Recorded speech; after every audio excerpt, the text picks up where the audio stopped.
was so very tired of running. The scent of pine needles and ceremonial oils hung heavy in the air, mingling with the unmistakable musk of wolves in their human form. I pressed my back against the rough wooden wall of the ceremonial hall, trying to make myself invisible among the sea of excited bodies.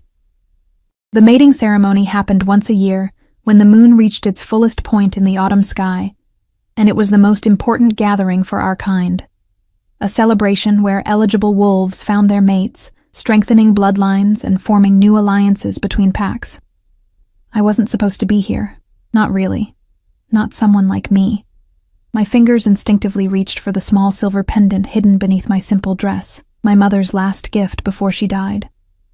A half-moon shape with delicate engravings that told the story of her human heritage. "Remember who you are," she had whispered as she placed it around my neck years ago. Neither fully one nor the other, but something rare and special. I had learned to hide it well, just as I had learned to hide so much else. The pendant felt cool against my skin, a reminder of the secret I carried in my blood. Half wolf, half human. A hybrid that most pure-blooded werewolves would sooner chase out of their territory than welcome into their ceremonial hall. My wolf was weaker, my senses duller, my place in the hierarchy non-existent. Yet here I was, brought along as a handmaiden to Eliza, the daughter of our pack's beta, because no one else was available to help her prepare for the night she might meet her mate. "Stay in the shadows, Claire," Eliza had instructed me earlier, while I helped her into her ceremonial dress. "Don't draw attention. Just be there when I need you." She wasn't cruel, not really, just practical. A half-wolf at the mating ceremony was like bringing a sparrow to an eagle's nest, an oddity, a potential embarrassment. I watched as the hall filled with members from 5 different packs, their hierarchies evident in their positioning. Alphas and their families took the raised platform at the far end of the hall. Betas and their bloodlines occupied the front rows, and warriors and hunters filled the middle. Those of lesser ranks, the healers, the providers, and other wolves without prestigious bloodlines, took whatever spaces remained toward the back. Where did someone like me belong? Nowhere, everywhere. I was a ghost, passing through their world. The drums began to beat, a primal rhythm that seemed to call to something deep inside me. Even my half-blood responded to it. I felt the weak wolf inside me stir, reaching toward the sound like a plant bending toward sunlight. The ceremony was about to begin. "Claire!" Eliza's sharp whisper cut through the noise. She motioned frantically from several rows ahead. "I need water. Quickly!" I nodded and slipped away, grateful for the excuse to move. The ceremonial hall was built as a vast circular space, with rows of wooden benches arranged in a half-moon facing the platform where the alphas sat. Behind the benches, tables laden with food and drink lined the walls, prepared for the feast that would follow the formal ceremony. As I reached for a crystal goblet to fill with water, I felt the atmosphere in the hall shift. The drumming intensified, and a hush fell over the crowd. I turned to see what had caused the change, and nearly dropped the goblet. The Northern Pack had arrived. Unlike the other 4 packs already assembled, the Northern Pack rarely participated in inter-pack gatherings. They lived in the coldest, most remote territories, and rumors about their savagery and strength spread like wildfire among the southern packs. Their Alpha King was said to be the most powerful werewolf alive, a true apex predator who had killed his own father to take the throne.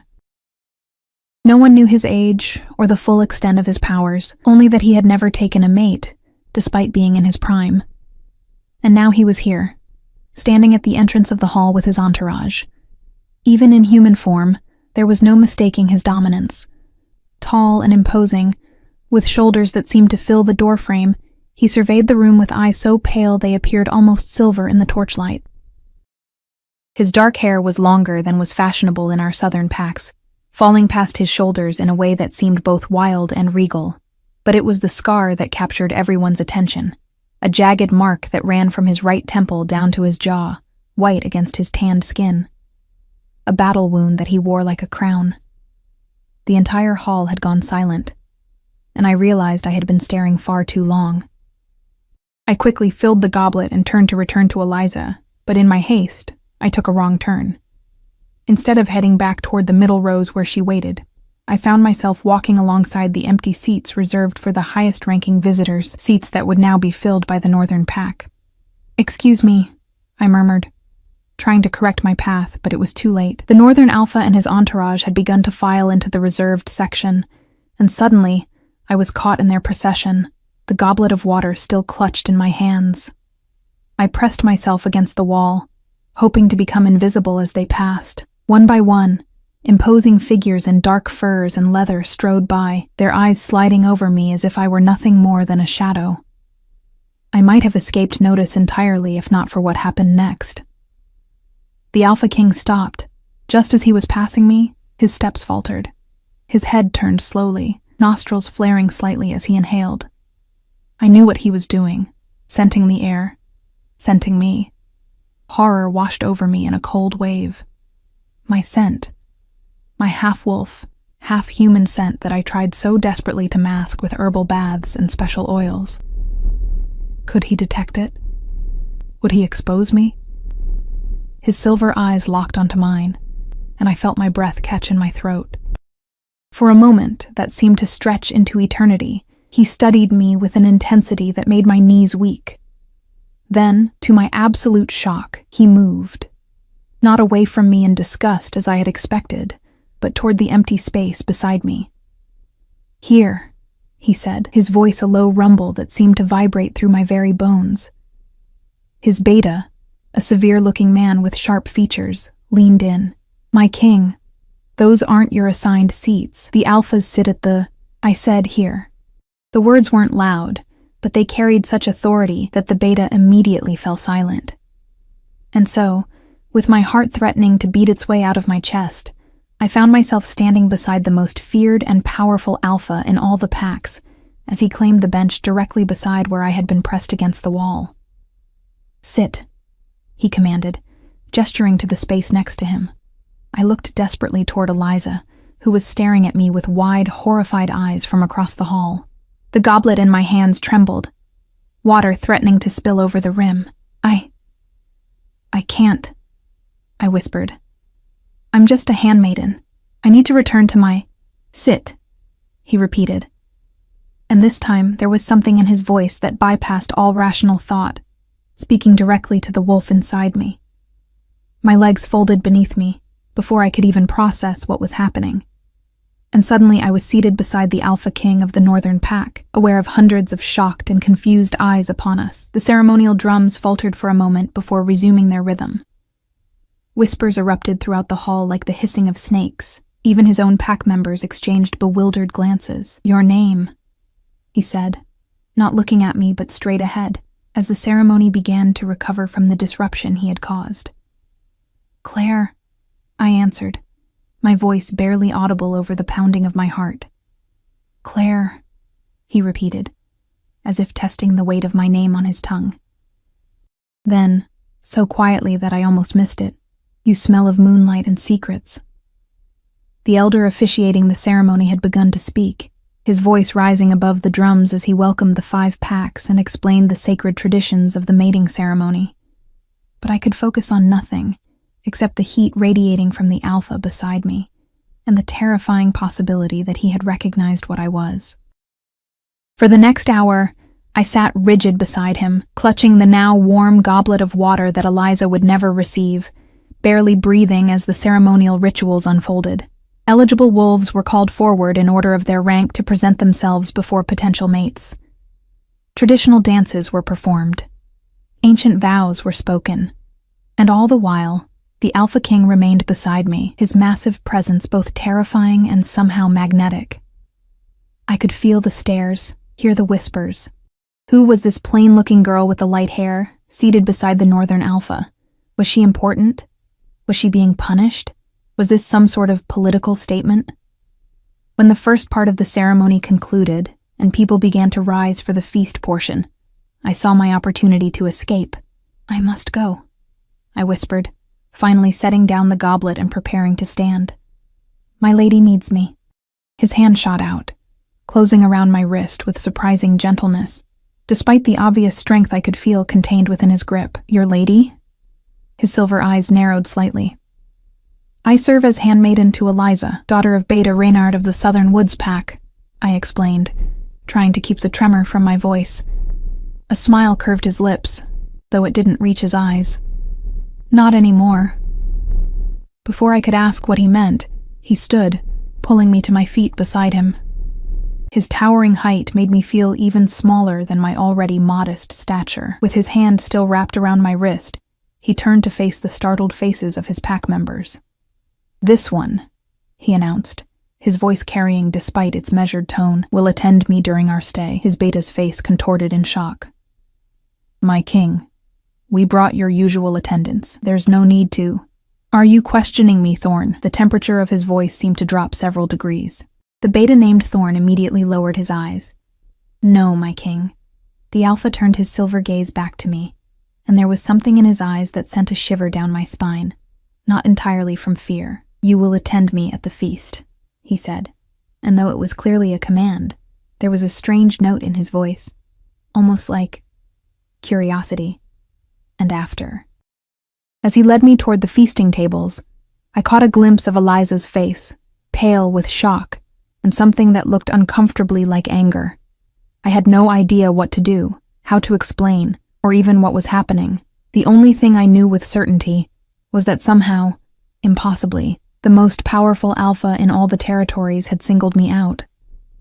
And I couldn't shake the feeling that he knew exactly what I was hiding. The feast hall buzzed with tension, hundreds of eyes tracking our movement as the Alpha King led me between the long tables. My legs felt like water beneath me, and I struggled to match his purposeful stride. The hand around my wrist was both a brand and an anchor, keeping me from fleeing yet searing me with unwanted attention.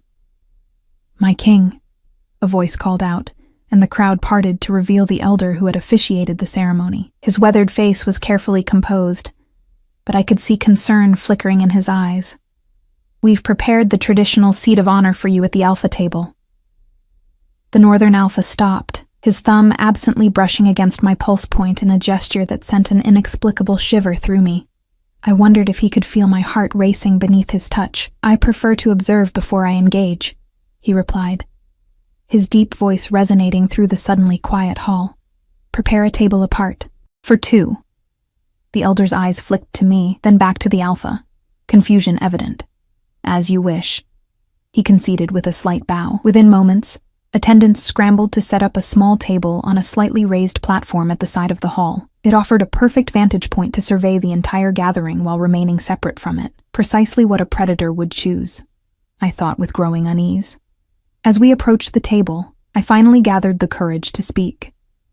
"Why are you doing this?" I whispered, just loud enough for his enhanced hearing to catch. He didn't answer immediately, guiding me to a chair that an attendant held out. Only after we were both seated, with platters of roasted meat and honeyed fruits being placed before us, did he lean slightly toward me. "You ask dangerous questions for someone with secrets in her blood," he murmured, reaching for a goblet of deep red wine. Ice flooded my veins. "I don't know what you mean," I lied, the words tasting bitter on my tongue. His lips curved in the barest hint of a smile. "Your heart beats faster when you lie. Another tell to add to your collection." He took a sip of wine, those unnerving silver eyes never leaving my face. "Eat. You'll need your strength." "For what?" I asked, even as I hesitantly reached for a piece of bread. "For surviving the night," he replied simply, as if commenting on the weather rather than making what sounded disturbingly like a threat. Across the room, I spotted Eliza, now seated with her family. Her father, Beta Reynard, was deep in conversation with our pack Alpha, both casting frequent glances in our direction. Eliza herself was glaring at me, her perfect features twisted with a mixture of confusion and betrayal. I couldn't blame her. I'd abandoned my duties to her, however involuntarily. "They're wondering if I've taken a sudden interest in claiming you as a mate," the Northern Alpha commented, following my gaze. "It would be politically troublesome. Your Beta's daughter was hoping to secure an alliance with my pack through marriage." I nearly choked on my bread. That's ridiculous. I'm just a handmaiden." "Are you?" He tilted his head slightly, studying me with unnerving intensity. "Tell me about your mother." The abrupt change of subject caught me off guard. My hand automatically went to the hidden pendant beneath my dress. "She died when I was young. I said carefully. And your father? A warrior from my pack. He died in a border dispute before I was born. This, at least, wasn't a lie. My father had indeed been a wolf, though not the high-ranking warrior my mother had told everyone he was. A convenient story to explain her pregnancy after returning from a solitary journey. The alpha seemed to consider this, taking another slow sip of wine. And yet here you are, with a scent like no wolf I've ever encountered. His voice dropped lower, like moonlight filtered through human skin. My blood turned to ice. There it was. The acknowledgement of what I'd feared since the moment he'd paused beside me in the ceremonial hall. He knew. Please, I whispered, unable to keep the desperation from my voice. If you expose me, they'll cast you out? He finished, setting down his goblet. Or worse. The southern packs have always been traditional in their views on purity. Tears pricked behind my eyes, but I blinked them back furiously. Showing weakness before a predator was never wise. If you know what I am, then why haven't you already exposed me? Why this charade? For the first time, something like genuine emotion flickered across his scarred face, an expression I couldn't quite decipher. Perhaps I find you interesting. Before I could respond, a commotion near the entrance of the feast hall drew our attention. A group of warriors burst in, their clothing torn and bloodied. The hall fell silent as they staggered toward the main alpha table. Attack at the eastern border, one of them gasped, loud enough for the enhanced hearing of everyone present to catch.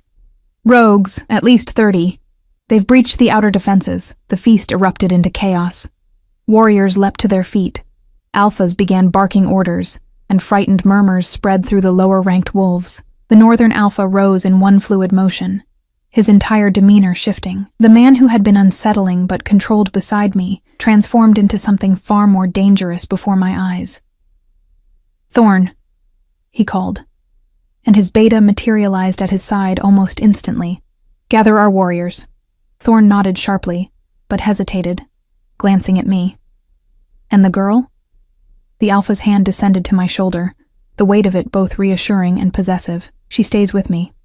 My king, with respect, a battle is no place for— I didn't ask for your assessment, Thorn. The beta fell silent immediately, bowing his head in submission, before disappearing into the crowd to carry out his orders. The alpha turned to me, and I was startled by the fierce intensity that had overtaken his features. Stay close, he commanded. Do exactly as I say. I should find Eliza, I protested, searching the chaotic crowd for my mistress. His grip on my shoulder tightened. Your loyalty is misplaced. Did they ever show you the same concern? The question struck deeper than he could know. No, they hadn't. I was tolerated, useful, but never truly one of them. Even Eliza, who had been kinder than most, saw me as little more than a convenient handmaiden. Still, I hesitated. I'm not a fighter. I'll only slow you down. A strange expression crossed his face. There are different kinds of strength, little half-moon. The nickname, referring to my dual nature, sent an odd shiver through me. Now come. He led me through the panicking crowd with remarkable efficiency, his mere presence causing wolves to part before us. Outside, the night air was crisp with autumn's chill, and the full moon hung heavy and bright above us, partially obscured by racing clouds. Warriors from all 5 packs were assembling in the clearing before the ceremonial grounds, forming into units with remarkable speed, despite having been feasting moments before. I spotted Eliza being escorted to one of the secured lodges with the other high-ranking females, and felt a pang of something like envy. At least she knew her place in all this. The Northern Alpha guided me not toward the safety of the lodges, but toward a group of his own warriors who stood apart from the others. They were easy to distinguish, taller, broader, with an aura of barely contained savagery that made even the other pack's warriors give them a wide berth. My king, one of them acknowledged, then frowned at the sight of me. The female should be with the others. She stays, the Alpha replied in a tone that brooked no argument. He turned to me. Can you ride? I blinked in surprise. Yes, but— Before I could finish, he whistled sharply. From the shadows of the nearby stables, a massive black stallion emerged, trotting directly to him without bridle or saddle. The beast was enormous, with eyes that seemed to gleam red in the moonlight. No ordinary horse, I realized, but one of the rare shadow steeds bred specifically for alpha wolves. "This is Midnight," he said, running a hand along the horse's muscular neck. "He'll bear us both." "Both? You can't mean to take me into battle." His silver eyes gleamed. "Not into battle, but I won't leave you here." "Why?" I demanded, frustration finally overcoming my fear. "Why do you care what happens to me? I'm nothing to you, nothing to anyone here." Something dangerous flickered in his expression. "You are wrong on both counts," he said quietly. Then, before I could respond, he lifted me effortlessly and placed me on the horse's back. A moment later, he swung up behind me, his chest solid against my back, arms encircling me as he took hold of the horse's mane. The intimate position made me stiffen, unused to such close contact with anyone, let alone a male, and an alpha at that. "Relax," he murmured, his breath warm against my ear. "I can feel your fear, but you're not in danger from me." "Then what am I in danger from?" I asked, hating the tremor in my voice. He didn't answer directly. Instead, he called out to his warriors. "We ride for the eastern ridge. The rogues will have used the mountain pass. We'll cut them off before they reach the ceremonial grounds." With a squeeze of his powerful thighs, he urged the stallion forward, and we were suddenly flying through the forest, the Alpha's warriors following close behind. The cold night air whipped at my face, and I found myself instinctively leaning back into the solid warmth of the Alpha's chest. The forest blurred around us as the shadow steed moved with supernatural speed, effortlessly navigating the darkened paths. Behind us, I could hear the sound of other horses and the occasional howl as some warriors chose to shift into wolf form to run alongside. "Why would rogues attack during a mating ceremony?" I asked, having to raise my voice against the wind. "It's sacred ground." His arms tightened almost imperceptibly around me. "That's precisely why. All 5 packs gathered in one place, focused on rituals rather than defense. It's an opportunity they wouldn't miss." "But what do they want?" I felt, rather than saw his grim smile. "Power, territory, females, the usual things men fight for." There was a pause before he added, "But this attack feels different, too coordinated." We emerged from the forest onto a ridge that overlooked a narrow mountain pass. The Alpha reined Midnight to a halt with just the slightest pressure of his hands. Below us in the pale moonlight, I could make out a disturbing sight. Dozens of figures moving through the pass, some in wolf form, others in human shape carrying weapons. "There," he murmured, his lips close to my ear. "Do you see how they move? In formation. Rogues don't typically maintain that level of discipline." He was right. Even with my weaker half-wolf vision, I could tell these weren't the disorganized bands of outcast wolves that occasionally troubled pack territories. They moved with purpose, like trained warriors. The Alpha issued quiet commands to his men, who dispersed along the ridge with silent efficiency. Then, still holding me securely before him, he guided Midnight down a narrow path that led to a small cave set into the mountainside. "You'll wait here," he said, dismounting and then lifting me down. The casual display of strength, handling me as if I weighed nothing, was yet another reminder of the power difference between us. "Alone?" I couldn't keep the apprehension from my voice. His expression softened fractionally. "Midnight will guard you. He's worth 10 warriors." He ran a hand along the great horse's neck, murmuring something in a language I didn't recognize. The stallion nickered softly in response, and positioned himself at the cave entrance. The Alpha turned back to me, and in the moonlight filtering through the cave entrance, his silver eyes seemed to glow. "Stay here. Stay quiet. I'll return for you when it's safe." "What if you don't?" The question slipped out before I could stop it. Something flashed across his face. Surprise, perhaps, that I would be concerned for his safety. Then his lips curved in a smile that transformed his harsh features, making him look younger, almost boyish despite the fearsome scar. "I'm not so easy to kill, little half-moon." He reached out, and for one breathless moment, I thought he might touch my face. Instead, his fingers found the silver chain around my neck, drawing out the hidden pendant from beneath my dress. He studied the half-moon shape with its delicate engravings, something unreadable in his expression. "This was your mother's," he said. Not a question.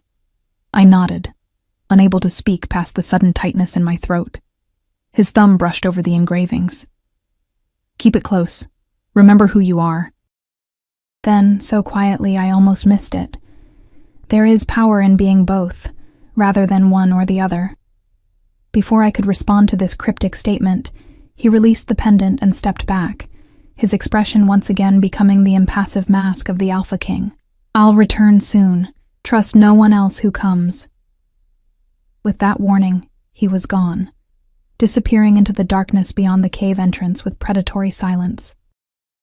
Midnight shifted his position, effectively blocking most of the opening, his massive body providing both protection and warmth against the night's chill. I sank down against the cave wall, drawing my knees to my chest.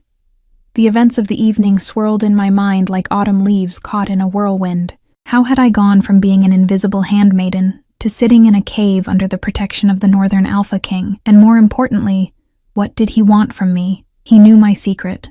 That much was clear. Yet instead of exposing me, he had claimed me as his attendant, separated me from my pack, and now hidden me away during an attack. None of it made sense. Unless... A chilling thought occurred to me. What if he needed something that only a half-wolf could provide? There were old stories, dark tales of blood magic that required mixed blood. Was that why he had singled me out? Was I to be a sacrifice of some kind? The howls of wolves in battle echoed distantly from the pass below, and Midnight's ears flicked back and forth, alert to every sound. I clutched my mother's pendant, drawing comfort from its familiar shape. "Remember who you are," she had told me. Neither fully one nor the other, but something rare and special. The Alpha's words echoed her sentiment. There is power in being both, rather than one or the other. But what kind of power, and at what cost? Time passed with agonizing slowness in the cave. I strained to hear the battle sounds, but they had faded to distant echoes, leaving me with nothing but my racing thoughts and the reassuring presence of Midnight standing guard.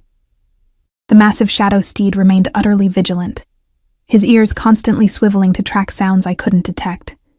I found myself tracing the engravings on my mother's pendant, remembering how she would sit beside me at night, telling stories of her human village where people lived without the complications of pack hierarchy and wolf politics. "They have their own kinds of strength," she would say, her voice wistful. "Humans build, create, imagine. They don't need fangs or claws to change the world." As a child, I'd been ashamed of my human half. It made me weaker, slower, less than the pure-blooded wolf children who sensed my difference and excluded me from their games. But my mother had insisted it was a gift. "You see with both eyes," she would tell me cryptically. "One day, that vision will matter." A sudden shift in Midnight's posture snapped me from my memories. The great horse's ears pricked forward, and a low rumble emanated from his chest. Someone was approaching. I pressed deeper into the shadows of the cave, heart hammering. The Alpha had warned me to trust no one else who came. What if it was rogues? Or worse, someone from my own pack who would recognize what I was? Midnight relaxed slightly, which I took as a good sign. A moment later, a familiar, imposing silhouette filled the cave entrance. The Northern Alpha ducked inside, his presence immediately filling the small space. Even in the dim light, I could see dark splashes on his clothing that I knew instinctively were blood. "Are you hurt?" I asked before I could stop myself. He looked almost surprised by my concern. "No, the blood isn't mine." His silver eyes assessed me carefully. "You're unharmed?" I nodded, rising to my feet. "I heard fighting. Is it over?" "For now." His expression darkened. It was a diversion. The main force attacked the ceremonial grounds from the west. While we pursued this group, fear clutched at my heart. The others, Eliza, the ceremonial grounds were defended successfully. He cut in. But there were casualties, and several females were taken. Taken? The word came out as barely more than a whisper. The Alpha's jaw tightened. Rogues sometimes steal females, especially during mating ceremonies. It's an old, barbaric practice. "We have to help them," I said, moving toward the cave entrance. An unexpected protective instinct surged through me. I might not have been fully accepted by the pack, but I had grown up with these wolves. The thought of any of them in the hands of rogues was unbearable. The alpha caught my arm. "You're not going anywhere near the rogues' territory."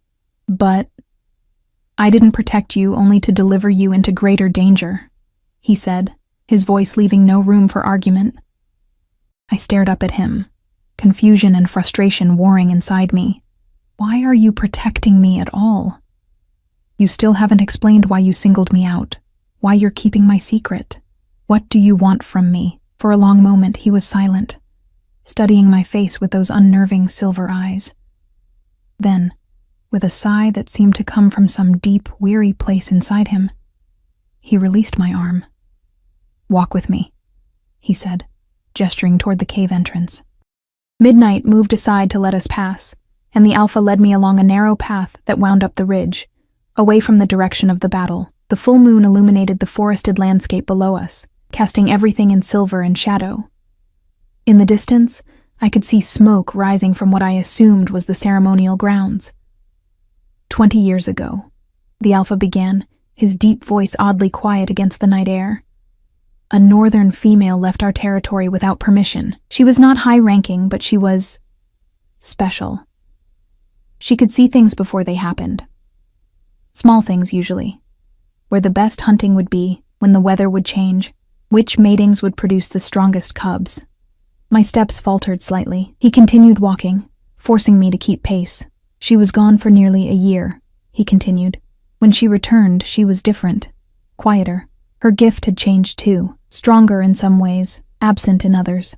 The pack elders questioned her extensively about where she had been." "What did she tell them?"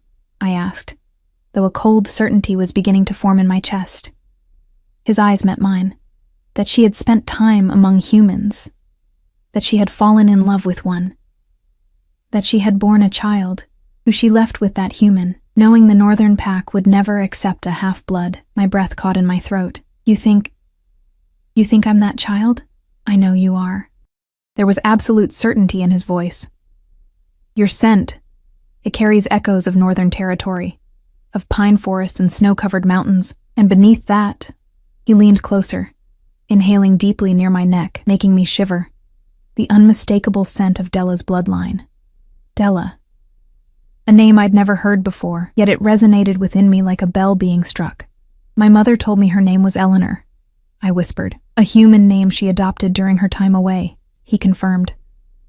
"But she was born Della of the Silver Lake bloodline, distant cousin to the northern royal line." I stopped walking, my mind reeling with implications. If what you're saying is true, then why did she end up with the Southern Woods Pack? Why did she claim my father was a warrior who died? The alpha's expression hardened. "Because she was fleeing from me." Cold fear trickled down my spine at his words. "From you? Why?"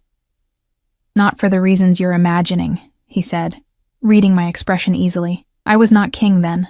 My father was, and he was obsessed with Della's gift. When she returned, changed, he became convinced that her child, you, would possess unique abilities that could strengthen our pack. He wanted to find you, take you from your human father, and my mother fled to protect me," I finished, the pieces falling into horrible place.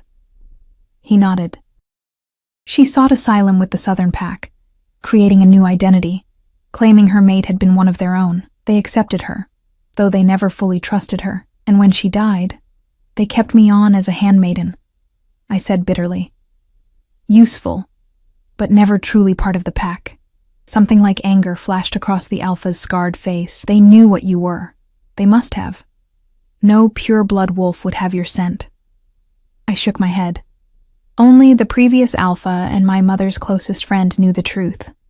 When they died, the secret mostly died with them. The current leaders might suspect, but as long as I'm useful and unobtrusive, they overlook what's right in front of them," he finished, disgust evident in his tone. We reached the top of the ridge, where the view opened up to reveal the vast territories of all 5 packs spread below us. In the center, smoke still rose from parts of the ceremonial grounds, but I could see wolves moving about, rebuilding and tending to the wounded. "You still haven't answered my question," I said softly. "What do you want from me?" The Alpha was silent for a long moment, his gaze fixed on the distant horizon where his northern territories lay. When he finally spoke, his voice had lost some of its habitual hardness. When my father died and I took the throne, I made a promise to myself that I would find Della's child, not to use you as he would have, but to offer you your birthright, a place among your mother's people. He turned to me, silver eyes gleaming in the moonlight. I've searched for years, sending scouts to all the neighboring packs, and tonight by pure chance I found you. Birthright, I repeated, the word feeling foreign on my tongue. I have no birthright. I'm half human, and half northern wolf, he countered. With northern blood comes northern strength, even diluted as yours is. I laughed without humor. I'm the weakest wolf in the southern pack. I can barely shift, and when I do, my wolf form is underwhelming. Because you've been taught to be ashamed of what you are, he said, stepping closer, because no one has shown you how to embrace both halves of yourself. His proximity was unsettling, his scent, pine and winter wind and something distinctly male, wrapping around me. I forced myself to stand my ground, though every instinct told me to step back from this predator. And you could teach me? I asked, unable to keep the skepticism from my voice. Yes. The simple confidence in that single word was staggering. Before I could respond, a howl rose from the direction of the ceremonial grounds, a signal. The Alpha's head turned sharply toward the sound. They're calling a council of pack leaders, he explained, to discuss the attack and the taken females. You should go, I said, suddenly exhausted by revelations and fear, and the weight of a history I hadn't known was mine. He studied me for a moment. Come with me. I blinked in surprise. To a council of Alphas. I'm just a... If you say just a handmaiden one more time, I might reconsider my promise not to hurt you. He interrupted, though there was something almost like humor in his eyes. You are Della's daughter, of the Silver Lake bloodline. You have as much right to be there as any beta. The other packs won't see it that way, I warned. And if they realize what I am, you'll be under my protection, he said firmly. No one will dare challenge that. The absolute certainty in his voice should have been reassuring. Instead, it sent a different kind of shiver through me. A reminder of just how powerful he was, how dangerous he could be if crossed. Why would you risk political complications for someone you just met? I asked. Someone who isn't even a pure wolf? For a moment, something raw and honest flickered across his face, so quickly I almost missed it. Because I know what it's like to be judged for what you are, rather than who you are. His hand moved unconsciously to the scar that marred his face. Because Della was kind to me when others feared me, and because I made her a promise. What promise? I asked softly. That if I ever found her child, I would offer protection, not exploitation. His eyes held mine. I keep my promises, Claire. The way he said my name, with a kind of gentle emphasis, made something flutter in my chest. I pushed the feeling aside, focusing instead on the practical aspects of his offer. If I go with you to this council, what happens after? You return to the north, and I remain here as Eliza's handmaiden? His expression darkened. Is that what you want? The question caught me off guard. What did I want? I'd never really been asked before. My life had been about survival, about being useful enough to keep, invisible enough to avoid scrutiny. I began, then stopped uncertain. Yes, he prompted. I want to understand who I am, I finally said. What I am. My mother died when I was too young to learn everything I needed from her. I've been hiding for so long, I'm not sure I know how to be anything else. Something softened in his silver eyes. Then perhaps it's time you stopped hiding. A second howl rose from the ceremonial grounds, more urgent than the first. We should go, he said, offering me his hand. Midnight will carry us back faster. I hesitated, staring at his outstretched hand. Accepting it felt symbolic somehow, like stepping through a doorway I could never recross. I don't even know your name, I realized suddenly. Everyone simply called him King, or Alpha. A smile tugged at the corner of his mouth. Asher, he said. My name is Asher. Asher. The name suited him somehow, strong and ancient like ash after fire. I took a deep breath and placed my hand in his. His fingers closed around mine, warm and strong, and he led me back toward where midnight waited. The ride back to the ceremonial grounds was both faster and more comfortable than our earlier journey. Perhaps it was because I was growing accustomed to Asher's presence behind me, or perhaps it was because I now understood something of his interest in me. Either way, I found myself leaning back against his chest without the earlier tension, allowing his warmth to seep into me as midnight carried us swiftly through the forest. As we approached the ceremonial grounds, the devastation from the attack became visible. Several buildings had been burned, and wolves in both human and wolf form moved among the wreckage, carrying the wounded and rebuilding what they could. Asher guided Midnight toward the main hall, which had survived mostly intact. Outside, a group of stern-looking men stood in a tight circle. The alphas of the 5 packs, I realized, along with their highest-ranking betas. As we dismounted, I spotted Eliza standing with a group of females near the hall entrance. Her eyes widened when she saw me, and she immediately broke away, hurrying in our direction. "Claire," she called, relief evident in her voice. "You're alive." When the rogues attacked, I thought. She stopped abruptly, her gaze shifting to Asher, who stood protectively close behind me. Her expression changed from relief to something more guarded. "My alpha is looking for you," she said to him, lowering her eyes respectfully. "I'm aware," Asher replied coolly. "Claire will be accompanying me to the council." Eliza's eyes snapped to mine, shock evident. "But she's just a valued member of my entourage," Asher cut in, his tone brooking no argument. Confusion flashed across Eliza's face, but she was too well trained in pack protocol to question an alpha directly. Instead, she turned to me. "Claire, what's happening? Why is he treating you like—" She trailed off, unable to find the right words. I opened my mouth, not sure what I was going to say, when Asher's hand settled lightly on the small of my back. "The council is waiting," he reminded me, his voice gentler than I'd heard it before. "I'll explain later," I promised Eliza, though I had no idea how I would explain any of this. Her eyes narrowed slightly. "My father won't like this. Your father's opinion is not my concern," Asher said dismissively, guiding me away. As we walked toward the group of alphas, I whispered, "You're making enemies for me. You already had enemies," he replied quietly. "They just didn't see you as important enough to acknowledge before." Before I could respond to this unsettling observation, we reached the circle of pack leaders. Conversation died as they noticed our approach, all eyes fixing first on Asher, then sliding with obvious confusion to me. The Southern Woods Alpha, my alpha technically, stepped forward. Alpha Kent was a broad-shouldered man in his 50s, his once dark hair now shot through with gray. His expression was a careful mask of neutrality, but I could see the question in his eyes as he looked at me. "King Asher," he greeted formally. "We were about to begin. Then it's fortunate we arrived in time," Asher replied smoothly. Alpha Kent's gaze lingered on me. "Perhaps your attendant would be more comfortable waiting inside with the other females." Asher's hand pressed more firmly against my back. "Claire will stay." A ripple of murmurs passed through the assembled leaders. I caught fragments of whispered questions. "Who is she? Why would he bring a handmaiden? Look how he stands beside her." Alpha Kent's jaw tightened, but he nodded stiffly. "As you wish."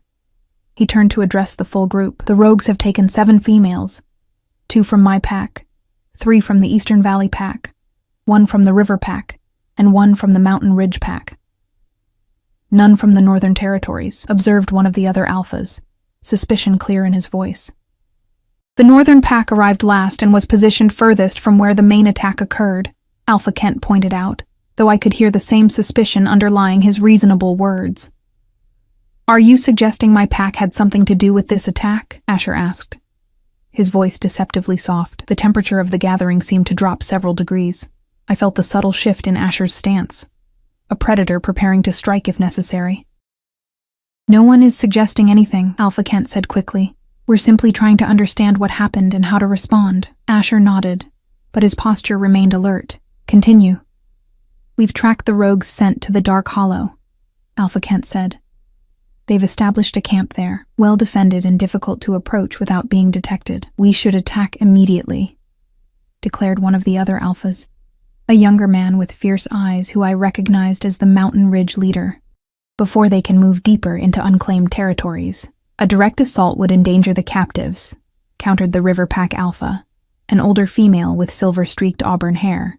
We need a more subtle approach. As the leaders debated strategy, I found my attention drawn to a map spread on a table nearby. It showed the territories of all 5 packs, with the unclaimed lands, including the Dark Hollow, marked in darker ink. Something about the rogue's position nagged at me. Without thinking, I stepped forward to study the map more closely.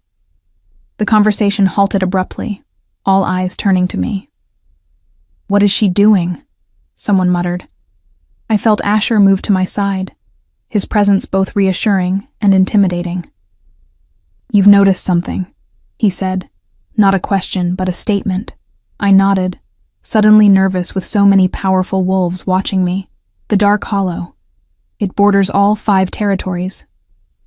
If the rogues are establishing a base there, they could launch attacks against any of us, Alpha Kent finished, his expression thoughtful as he studied the map. But why take females? Rogues usually raid for food and supplies. Rogues don't typically operate with the kind of coordination we saw tonight either, Asher pointed out. His hand moved to rest lightly on my shoulder, a gesture that didn't go unnoticed by the other leaders. "What are you thinking?" he asked me directly. I swallowed hard, gathering my courage. What if they're not rogues at all? What if they're trying to establish a new pack? Silence fell over the group of alphas. Alpha Kent's eyes narrowed as he studied me with new interest. "A new pack?" The River Pack Alpha repeated slowly. "That hasn't happened in generations. It would explain why they took females," I continued, emboldened by Asher's supportive presence. "And why their attack was so coordinated. They're not just surviving, they're building. If true, this is worse than random rogue violence," said the Eastern Valley Alpha, a lean man with sharp features. "A new pack establishing territory would threaten all our borders." "The girl makes a valid point," Alpha Kent conceded, though he carefully avoided looking at me directly. "But who would lead such an effort? Creating a pack requires an alpha of considerable strength." "Vane," Asher said suddenly, his voice carrying a weight of history that made everyone turn to him. It could be Vane. The name clearly meant something to the assembled leaders. I saw recognition and alarm flash across their faces. "Vane is dead," the Mountain Ridge Alpha said firmly. "Your father executed him 15 years ago for treason. A body was never found," Asher countered. "And the attack tonight carried hallmarks of his strategies, the diversion, the precise timing, targeting females of breeding age." Alpha Kent's expression darkened. "If Vane lives and is building a pack, we have a serious problem." "Who is Vane?" I whispered to Asher, the tension around me becoming almost palpable. "My father's former beta," he replied quietly, before he attempted to seize the Northern throne. He was innovative in his cruelty. A chill ran through me at his words. The thought of such a man holding 7 females captive was horrifying. "We need to confirm if it's really him," the River Pack Alpha said, "before we commit to any course of action." "And how do you suggest we do that?" the Mountain Ridge Alpha demanded. "Send a delegation to ask politely?" "We need someone who can get close without raising suspicion," Alpha Kent mused. "Someone who might be able to infiltrate their camp." "I could go," I found myself saying, the words tumbling out before I could stop them. Every head turned toward me, expressions ranging from shock to outrage to confusion. "Absolutely not," Asher said immediately, his hand tightening on my shoulder. I turned to face him, sudden determination flooding through me. "Think about it. The rogues, or whoever they are, won't see me as a threat. I'm not an obvious wolf. I could approach as a human traveler, lost in the woods." "It's too dangerous," he insisted, silver eyes flashing with something that looked almost like fear. "It's actually not a terrible idea," Alpha Kent said slowly, evaluating me with calculating eyes. "Claire has always been different, less wolf in her manner. She could potentially pass as human." I felt Asher stiffen beside me. "You know?" he said to Alpha Kent, his voice dangerously soft. "You've always known what she is." Alpha Kent didn't flinch under Asher's glare. "We suspected. Her mother was vague about certain details. But Claire has served the pack loyally, and we've protected her in return." "Protected?"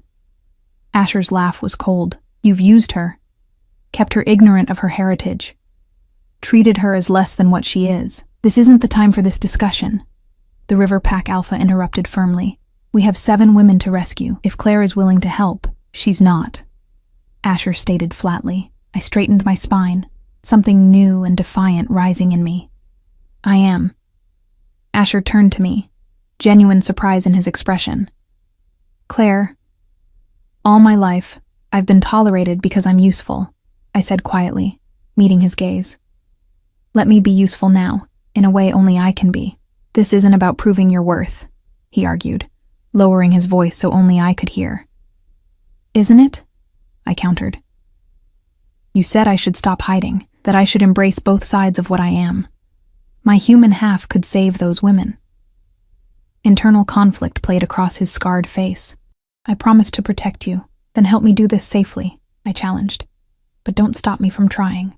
For a long moment he simply stared at me, something shifting in those silver eyes. Then, to my surprise, his lips curved in a reluctant smile. "You have your mother's stubbornness." He turned back to the waiting alphas. "Claire will attempt to gather intelligence," he announced, his authoritative tone making it clear this was non-negotiable. "But not alone. I'll have warriors positioned within howling distance, and she goes nowhere near the camp until we have a detailed plan with multiple contingencies." Alpha Kent nodded, looking both relieved and surprised. "Agreed. We should begin preparations immediately." As the leaders broke into smaller groups to discuss strategy, Asher guided me slightly apart. "Are you certain about this?" he asked, searching my face. "You can still change your mind." I shook my head. "I've spent my whole life trying to hide what I am. Maybe it's time to use it instead." Something that might have been pride flickered in his expression. "Your mother would say the same. Tell me about her," I said impulsively. "Della. What was she like in the north?" His expression softened with memory. Quiet, but strong. She had a way of seeing through people. Not just predicting events, but understanding hearts. When my father became obsessed with her gift, treating her more like a tool than a pack member, she maintained her dignity and her kindness. "Kindness toward you?" I guessed. His hand moved unconsciously to his scar. "I wasn't always as controlled as I am now. As a young wolf, my strength developed before my restraint. I hurt people, not intentionally, but the damage was done nonetheless. The pack feared me. My father saw only a weapon to be honed. But Della, she saw you," I finished quietly. He nodded. "She taught me that power without compassion is just brutality, that strength can protect as well as destroy." The vulnerability in his admission touched something deep inside me. This feared Alpha King, revealing a gentler past, a deeper motivation than mere politics or power. "Is that why you're helping me? To honor her memory?" His silver eyes held mine. "That's how it began," he acknowledged. "But now I find myself wanting to help you for your own sake," he admitted. "There's something in you, Claire, a strength that has nothing to do with wolf or human blood, a strength of spirit that reminds me what leadership should truly mean." Heat rushed to my cheeks at his words. Before I could formulate a response, Alpha Kent approached us. "We've developed the beginnings of a plan," he said, his gaze moving between Asher and me with barely concealed curiosity. "Claire would approach the camp tomorrow, posing as a human herbalist who's become lost in the forest. We've chosen this cover because it gives her a reason to carry certain items that might be useful, including wolfsbane paste that could temporarily mask her partial wolf scent if necessary." "And what signal will she use if she identifies Vane or locates the captives?" Asher asked, immediately focusing on the practical aspects. "A small mirror to flash sunlight toward where our scouts will be positioned," Alpha Kent replied. "Simple but effective." Asher frowned. "And if she's caught, if they discover what she is?" Alpha Kent's expression grew grim. "Then she signals with this instead." He held up a small pouch. "Crushed mountain ash berries. When burned, they produce a purple smoke visible for miles. It would be our signal to attack immediately. Full force." I took the pouch with slightly trembling fingers. The reality of what I was volunteering for suddenly felt very concrete. "We'll position warriors here, here, and here," Alpha Kent continued, indicating points on the map, close enough to respond quickly, far enough to avoid detection. Asher studied the map with narrowed eyes. "My warriors will be stationed closer, and I'll be with them." Alpha Kent looked like he might object, but something in Asher's expression made him reconsider. "Very well. We move at dawn." As he walked away, Asher turned to me. "You should rest while you can. Tomorrow we'll test every part of you, wolf and human." I nodded, suddenly exhausted by the night's events. Where should I go? I don't think I'd be welcome in Eliza's quarters anymore. "You'll stay in my camp," he said, as if it were the most natural thing in the world. "Where I can ensure your safety." The proprietary nature of his statement should have bothered me. Instead, I felt an unexpected sense of belonging, something I'd rarely experienced in my life. As he guided me toward where the Northern Pack had established their temporary camp apart from the others, I was acutely aware of the stares following us. Word had clearly spread about the strange half-wolf girl who had somehow captured the Northern Alpha's attention. "They'll talk," I murmured. "Let them," he replied, unconcerned. "What others think is far less important than what we know to be true." "And what is true?" I asked, suddenly needing to hear him say it. He stopped walking, turning to face me fully. In the moonlight, with the ceremonial grounds spread out behind him and his silver eyes intent on mine, he looked like something from an ancient legend. "That you are not defined by what you lack, but by what you are," he said, each word deliberate and clear. "That being both wolf and human gives you a perspective neither alone could provide. And that tomorrow, that unique perspective may save lives." The simple confidence in his voice reached something long buried inside me, a hunger for acceptance that I'd denied for years. "And after tomorrow?" I dared to ask. His expression softened. "After tomorrow, Claire, you will have choices, real choices, perhaps for the first time." I didn't ask what he meant. Something told me I already knew. Dawn arrived with a pale, misty light filtering through the trees. I stood at the edge of the Northern Pack's camp, dressed in simple human clothing provided by one of the female warriors, loose trousers and a tunic that would allow me to move freely if needed, with my hair pulled back in a practical braid. A small satchel hung at my hip, containing various herbs, the mirror for signaling, and the pouch of mountain ash berries. My mother's pendant remained around my neck, now visible rather than hidden. When Asher had seen me tuck it beneath my collar out of habit, he had gently pulled it back out. "Don't hide it," he'd said quietly. "It's part of who you are." Now, as I prepared to leave, the Northern Pack gathered to see me off. They had accepted Asher's interest in me with remarkable equanimity, treating me with a cautious respect that felt foreign after years of being overlooked. Asher approached, his expression grave. He'd spent most of the night in strategy meetings with the other alphas, but somehow still looked commanding and alert. He carried something in his hands, a small knife in a leather sheath. "For emergencies only," he said, handing it to me.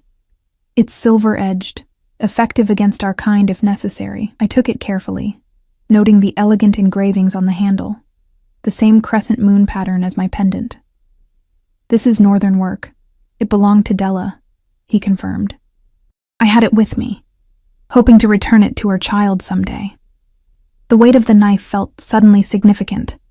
Another piece of my heritage I hadn't known existed. I secured it carefully within my boot where it would be hidden but accessible. "Remember," Asher continued, his voice low enough that only I could hear. "Your human side is not a weakness here. It's your strength. You can think and move in ways they won't expect from a wolf. Trust those instincts." I nodded, fighting down the fear that threatened to overwhelm my determination. If it's really Vane, what should I look for to confirm? Besides the obvious brutality? His jaw tightened. Vane has distinctive eyes, one blue, one amber, and a tattooed band around his right wrist, a wolf bite circling like a bracelet. I committed these details to memory, then asked the question that had been haunting me since the previous night. What if I can't do this? What if my wolf is too weak, or my human side too obvious?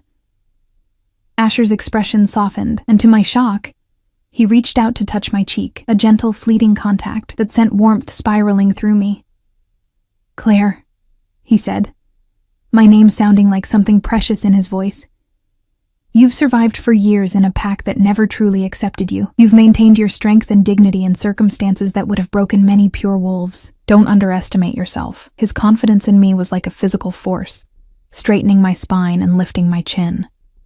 "I won't fail," I promised, as much to myself as to him. His silver eyes held mine. "Just come back safely. That's all that matters." The sincerity in his voice caught me off guard. This powerful alpha, feared throughout all territories, was looking at me with genuine concern, possibly even deeper emotions that I dared not name. "I will," I whispered. Alpha Kent approached, interrupting the moment. "It's time," he said, his gaze darting between Asher and me with poorly concealed curiosity. "Our scouts report minimal movement in the camp. Most will likely be sleeping after last night's raid." I nodded, taking a deep breath. "I'm ready." "Remember," Alpha Kent continued, "you're a human herbalist who became lost in the forest while gathering plants. You've been wandering for 2 days and are desperate for help. If questioned about where you came from, say you traveled from the eastern human settlement beyond the mountains." "And if they detect any hint of wolf in my scent?" I asked. "Use the wolfsbane paste," he instructed, "but only if absolutely necessary. It burns the skin and will only mask your scent for an hour at most." I patted the small container secured in my satchel, hoping I wouldn't need to use the caustic substance. With final nods to both alphas, I turned and began walking toward the forest path that would lead me to the dark hollow. I felt Asher's eyes following me until I disappeared among the trees. The journey took nearly 2 hours, following careful directions to approach the rogue's camp from the east, the direction a lost human would most likely come from. As I walked, I gradually shifted my posture and movements, adopting the slightly less fluid gait of a human.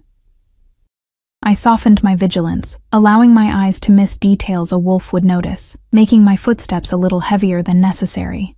By the time I caught the first sense of the camp, wood smoke, unwashed bodies, and the distinctive musk of wolves in human form, I had fully embodied my role as a frightened, exhausted human woman. I purposely stepped on a dry branch, creating a loud snap, then called out in a tremulous voice, "Hello? Is anyone there? Please, I need help." Almost immediately, I sensed movement in the underbrush. 2 men emerged from between the trees, their stance and expressions instantly marking them as wolves despite their human form. Both were large and rough-looking, with the wary eyes of predators. "Well, what do we have here?" the taller one said, circling me slowly. "A little human, all alone in the big bad woods." I allowed my body to tremble, widening my eyes in what I hoped was convincing fear. "Thank goodness. I've been lost for days. I'm an herbalist from the eastern settlement. I was gathering plants and got turned around in the forest." The shorter man leaned in, sniffing near my neck. I flinched away, which wasn't entirely an act. His proximity made my skin crawl. "She smells interesting," he muttered to his companion. My heart rate spiked. Had they already detected my partial wolf scent? I clutched my satchel nervously, ready to reach for the wolfsbane paste if needed. "Please," I begged, injecting desperation into my voice. "I just need food, water, and directions back to the road. I have medicines I can trade." I gestured to my satchel. The taller man grinned, revealing teeth that seemed too sharp for a human mouth. "Oh, we'll take you to our camp, little herbalist. Our alpha will be very interested to meet you." They flanked me, not quite touching, but close enough to prevent escape, and led me deeper into the dark hollow. As we walked, I took careful note of our surroundings, mapping the path in my mind. I counted at least 3 sentry positions we passed, memorizing their locations for my report. The camp itself was larger than I'd expected. Dozens of makeshift shelters arranged around a central clearing where a large fire pit smoldered.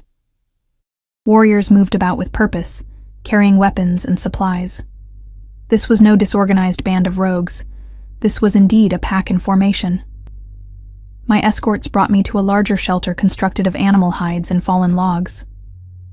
"Wait here," the taller one ordered, ducking inside.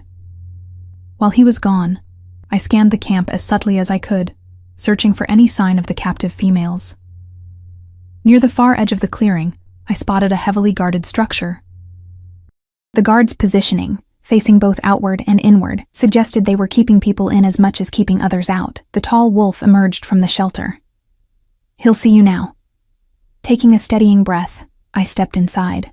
The interior was dim, lit only by a small fire. As my eyes adjusted, I made out a figure seated on a crude throne of interwoven branches. A human herbalist, lost in my territory, a smooth, cultured voice observed. How convenient. As he leaned forward into the firelight, I struggled to maintain my frightened human facade. The man was handsome in a cruel way, with sharp features and a predatory smile, but what confirmed his identity were his eyes, one blue, one amber, regarding me with calculating interest. Vain. Alpha Kent and Asher had been right. "Please, sir," I began, forcing my voice to quaver. "I know what you need," he interrupted, rising from his throne. He was tall and lean, with the coiled readiness of a snake about to strike. "The question is, what do I need from you?" He circled me slowly, much as his warrior had done, but his assessment felt more penetrating, more dangerous. "An herbalist could be useful," he mused, stopping in front of me. "We have injured warriors and other guests who might require attention." "Guests?" I asked cautiously. His mismatched eyes gleamed with amusement. 7 lovely female wolves who will soon help me build the strongest pack these territories have ever seen, once they accept their new reality. Disgust and anger flared within me, but I carefully masked both emotions. "I'm not sure how I could help with wolves. I only treat humans." "You'd be surprised how similar we can be," Vane replied, his gaze lingering on my face. "There's something about you, familiar somehow." My heart stuttered. Had he recognized something of Della in me? I quickly looked down, feigning intimidation. "I'm nobody important, sir, just a simple herbalist." He lifted my chin with one finger, forcing me to meet his gaze. "We'll see about that." The contact took every ounce of my willpower not to recoil. His touch felt wrong, invasive and cold where Asher's had been respectful and warm. "In the meantime," he continued, "you will examine our guests. If they die before fulfilling their purpose, it would be inconvenient." This was exactly the opportunity I needed, though the thought of what the captives might have already endured made my stomach clench. "I'll need my medicines," I said, gesturing to my satchel. Vane nodded to one of his warriors. "Search it." I stood perfectly still as rough hands pawed through my herbs and supplies. The mirror and mountain ash pouch remained hidden in a secret compartment I'd sewn into the lining, a precaution Alpha Kent had insisted upon. "Nothing dangerous," the warrior reported. "Take her to the females," Vane instructed. "Watch her closely." 2 guards escorted me across the camp to the structure I'd noticed earlier. Inside, huddled on pallets of straw, were 7 women in varying states of distress. Some bore visible injuries, bruises and cuts, while others simply stared with hollow, shocked eyes. "You have 1 hour, a guard growled, shoving me inside and taking up position by the entrance. I moved immediately to the nearest female, a young woman with dark hair and a swollen wrist that suggested a painful sprain. As I knelt beside her, I whispered, "I'm from the 5 packs. Help is coming." Her eyes widened, then quickly resumed their vacant stare, smart enough not to react visibly. As I pretended to examine her wrist, I murmured, "When I leave, be ready. Tonight, when the moon rises." One by one, I moved among the captives, offering what genuine medical care I could while passing my message in hushed tones. None of them betrayed me with so much as a flicker of expression. When the guard finally returned to escort me out, I had confirmed that all 7 were alive and able to move, though 2 would need assistance. Outside, I found myself brought before Vane once again. "Well?" he demanded. "They need better food and clean water," I reported, choosing my words carefully. 2 have injuries that require ongoing treatment. I'd like permission to make poultices for them." Vane studied me, his mismatched eyes narrowed. "You seem very concerned about wolves for a human. I'm concerned about all living beings." I replied, thinking quickly. It's why I became a healer. He smiled, a cold expression that didn't reach his eyes. Admirable. You may make your medicines, but you won't be returning to your settlement. Your skills are too valuable to my new pack. Fear clutched at my heart, but I forced a grateful nod. Thank you for your protection. He waved a dismissive hand. Take her to gather whatever plants she needs. Keep her within sight of the camp. A young female warrior stepped forward to escort me. As we walked to the edge of the clearing, I carefully observed the camp's defenses, counting warriors, noting weapon caches. I needed just a few moments alone to use my mirror and signal Asher. I need barkseed, I told my escort. It grows on the north side of trees. And feverbane, the small yellow flowers there. I pointed to a spot just beyond the clearing's edge. The female warrior hesitated, then nodded curtly. Be quick. As I knelt to gather the plants, I positioned myself so my back was to her and the camp. With movements disguised as searching through undergrowth, I slipped the mirror from my satchel and angled it toward where I knew Asher's warriors would be watching. 3 quick flashes, the signal to confirm Vane's presence. 2 long flashes, captives located, alive. 1 circular motion, attack at moonrise. I had just returned the mirror to my satchel when a rough hand grabbed my shoulder, spinning me around. Vane stood there, his mismatched eyes blazing with fury. Did you really think we wouldn't have sentries in the trees? He hissed, his fingers digging painfully into my flesh. I knew there was something wrong about you. He leaned in, inhaling deeply near my neck, then recoiled with a snarl. Wolf, he spat, but not quite. A half-breed abomination. Terror coursed through me, but alongside it came a surprising surge of defiance. I was done hiding, done being ashamed of what I was. Better a half-breed than a traitor, I retorted, meeting his gaze without flinching. Rage transformed his face. You'll regret those words when I'm finished with you. As he dragged me back toward the camp, I managed to reach into my satchel, clutching the pouch of mountain ash berries. I had failed in my subterfuge, but I could still signal the attack. With one desperate movement, I threw the pouch directly into the central fire pit as we passed. Purple smoke erupted immediately, billowing upward in a signal that would be visible for miles. Vane's roar of fury was drowned out by a more powerful sound, the combined howl of dozens of wolves converging on the camp from all directions. The last thing I saw before Vane's blow sent me spiraling into darkness was a flash of silver eyes and midnight fur as Asher, in his massive wolf form, crashed through the tree line, leading the charge.